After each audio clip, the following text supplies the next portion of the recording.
Le 15 août, date importante, est la fête de l'Assomption de Marie pour l'Église catholique et un jour férié en France. Comme chaque année, cette journée traditionnelle est célébrée en grande pompe dans le joli village de Bramant, en Haute-Maurienne vanoise. Toute la journée, de nombreuses animations sont proposées aux locaux et aux touristes. En début de matinée, revue des troupes et départ du défilé des sapeurs-pompiers en tenue du Second Empire, suivi des Mauriennaises en costume traditionnel et du pain préparé par les femmes du village.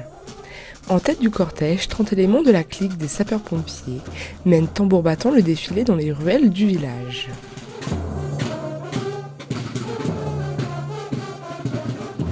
Les costumes, alors Bramant, on a des costumes d'Empire, c'est par rapport à Napoléon. C'est Napoléon qui comme on avait aidé, la population de Bramant avait aidé Napoléon pour reconstruire la route du Mont-Cenis.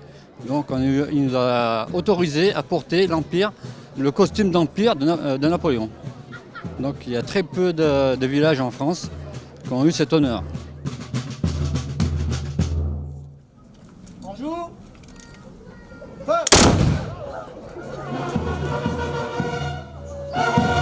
Cette année encore, de nombreuses Mauriennaises sont venues défiler avec les costumes traditionnels du village.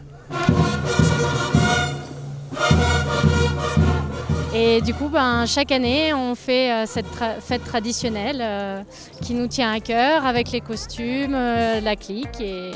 Oui, tout à fait. Celui-là, c'est le costume traditionnel de Bramant. La coiffe est plutôt basse, contrairement à celle de Bessan où elle est plus relevée.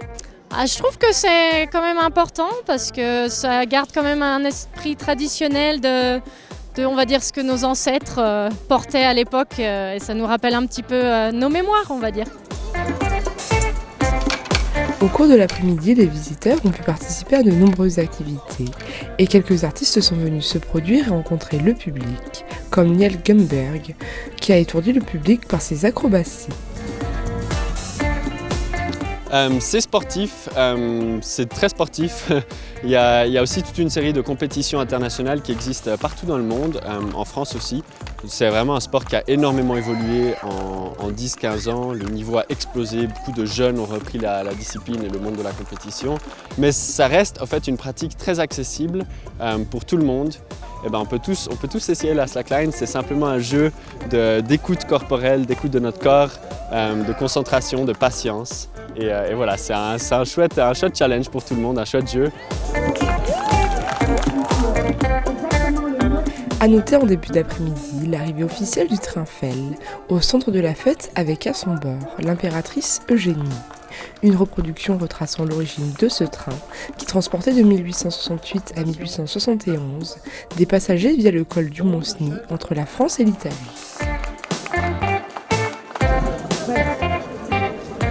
Une journée conviviale permettant aux touristes et aux locaux de découvrir également d'anciennes techniques locales et de partager un moment convivial dans le paisible village de Bramant.